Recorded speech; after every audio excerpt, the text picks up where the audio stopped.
Many people struggle daily with feeling like they don't measure up, or they're just not good enough.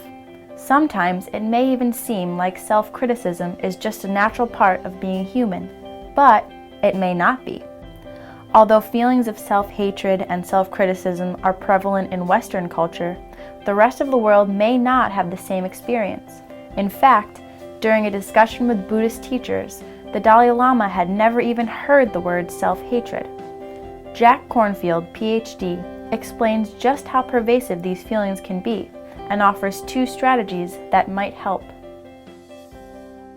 We were at a meeting together, a number of us who are Buddhist teachers with the Dalai Lama, and someone asked him about unworthiness and self-hatred.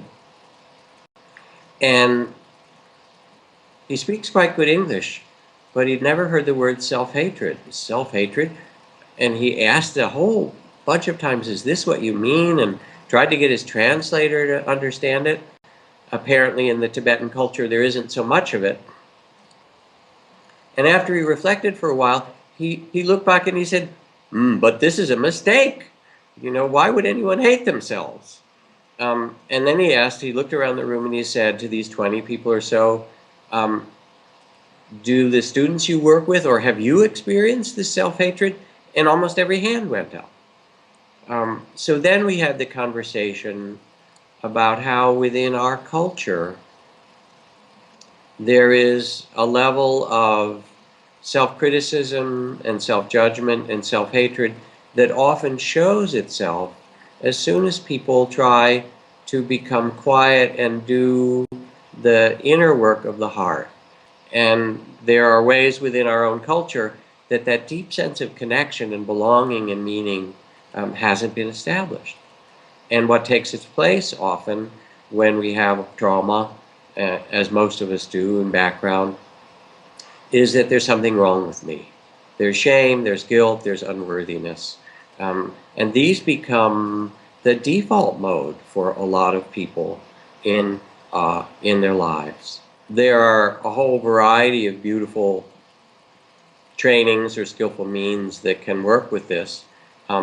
One of the ones that I like to use a great deal, or 2 of them, are the trainings in loving kindness, also complementary trainings in compassion or forgiveness.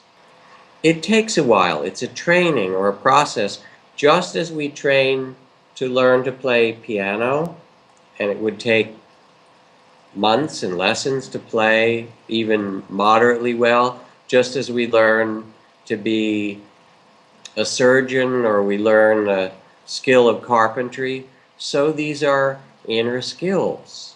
And the fact that loving oneself is difficult for people in this culture is actually the ground that says this is where we need to turn our attention.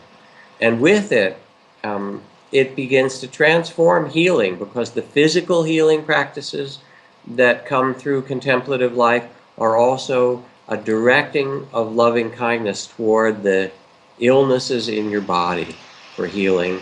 And the psychological healing practices rest on a ground of self-acceptance and self-love. So, why do feelings of unworthiness and self-hatred find their way into our culture and our minds?